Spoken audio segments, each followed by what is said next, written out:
నమస్తే అన్న, అందరికీ నమస్కారం. కువైట్లో ఉన్న మినిస్ట్రీ ఆఫ్ ఇంటీరియర్ అధికారులు సోషల్ మీడియా పోస్టులు మరియు వీడియోలను నిశితంగా పరిశీలిస్తూ ఉన్నారు. అవి మీరు తెలుగు లాంగ్వేజ్లో పెట్టినా సరే, కానీ హిందీ కావచ్చు, అరబ్బీ కావచ్చు, ఇంగ్లీష్ కావచ్చు, ఏ భాషల్లో మీరు వీడియోలు అప్లోడ్ చేసినా కానీ మినిస్ట్రీ ఆఫ్ ఇంటీరియర్లోని సిఐడి అధికారులు ఎవరైతే ఉన్నారో మీ యొక్క వీడియోలను పరిశీలిస్తూ ఉన్నారు. జాగ్రత్తగా ఉండండి.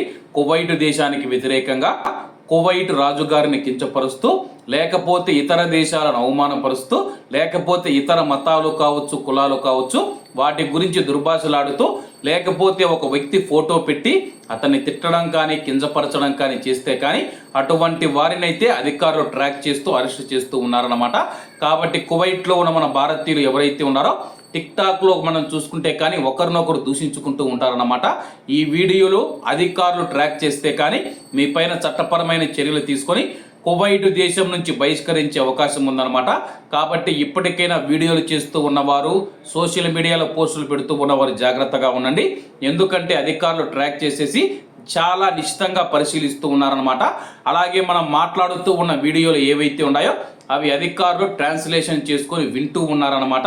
అలాగే వీళ్ళు ఏ భాషలో వీడియో పెట్టారో ఆ భాషలో నుంచి అరబిక్ భాషలోకి ట్రాన్స్లేట్ చేసుకొని మన యొక్క వీడియో పూర్తిగా విన్న తర్వాత మన వీడియోలో తప్పు లేకపోతే కానీ వదిలేస్తూ ఉన్నారు. ఒకవేళ ఏదైనా కించపరుస్తూ మాట్లాడడం కానీ కువైట్ దేశానికి వ్యతిరేకంగా ఉంటే కానీ అటువంటి వారిని పట్టుకుంటూ ఉన్నారు.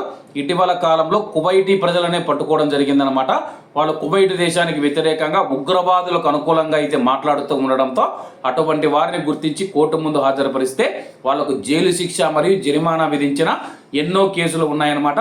కాబట్టి కువైట్లో ఉన్న మన భారతీయులు చాలా జాగ్రత్తగా ఉండాలని కోరుకుంటూ అందరూ బాగుండాలి, ఎందులో మనం ఉండాలి. అందరికీ నమస్తే అన్న, జై హింద్.